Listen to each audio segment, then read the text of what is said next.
1963. Canada controlled 60 nuclear warheads.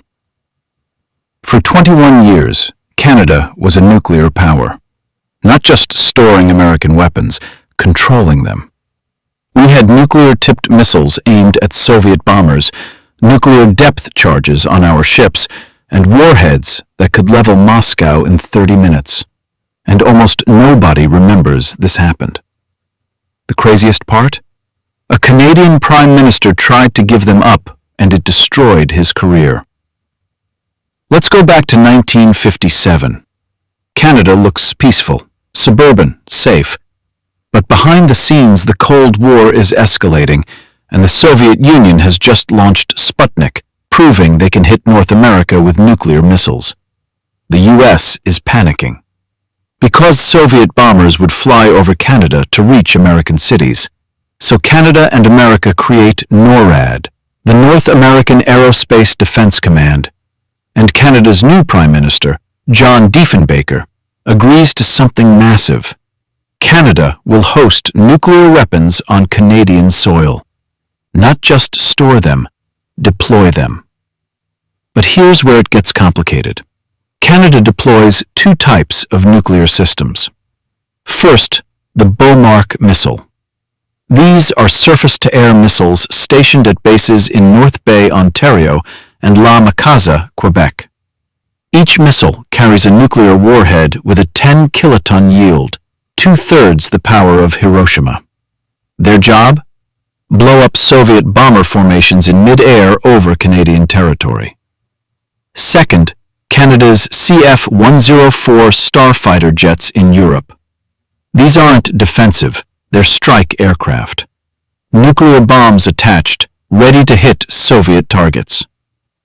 Third, our Navy gets nuclear depth charges and anti-submarine rockets. Soviet subs in the Atlantic? We could vaporize them. By 1963, Canada controls 60 nuclear warheads. That makes us the world's 7th nuclear power. But then, a scandal destroys everything.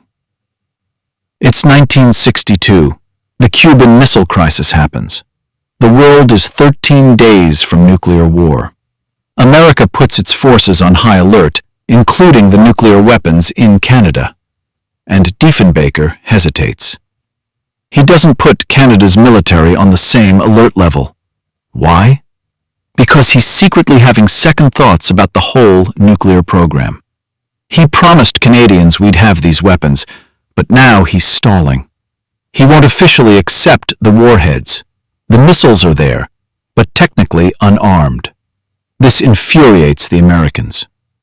President Kennedy's administration publicly attacks a Canadian Prime Minister, basically unheard of. The U.S. State Department releases a statement calling Diefenbaker's position, quote, incorrect. Diefenbaker's own cabinet turns on him. His defense minister resigns in protest. The government collapses. In the 1963 election, Diefenbaker loses. The new Prime Minister, Lester Pearson, immediately accepts the nuclear warheads. But Canada's nuclear era doesn't last long.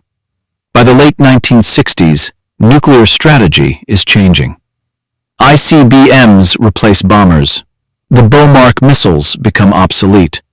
And in 1972, Prime Minister Pierre Trudeau, father of Justin Trudeau, makes it official. Canada is getting out of the nuclear business. The last warhead leaves Canadian soil in 1984. Today, you can still visit the old Bomarc base sites. They're abandoned, fenced off. Most Canadians drive past them without knowing what they were. So why does this matter now? Because Canada's nuclear chapter reveals something we don't talk about. For 2 decades, Canada wasn't the peacekeeping nation we claim to be. We were an active nuclear power in a superpower conflict. And it raises a question we still debate today. Should Canada have nuclear weapons again? Some defense experts say yes, that in a world with Putin, Xi, and unstable regimes, relying on America's nuclear umbrella isn't enough. Others say Canada's moral authority comes from not having them. We signed the Nuclear Non-Proliferation Treaty in 1970. We can't legally build nukes now without violating international law. But technically, we have the technology. We have nuclear reactors. We could build a warhead in less than 2 years if we wanted to. For 21 years, Canada controlled 60 nuclear warheads. We aimed them at Soviet bombers. We planned strikes on Eastern Europe. We were ready to vaporize submarines in the Atlantic. And then we gave them all up. Whether that was our smartest decision or our most naive one depends on what happens next. If you want more untold Canadian history, subscribe. Next week, I'm covering the Canadian who could have prevented 9/11 and why his intelligence report was buried. See you then.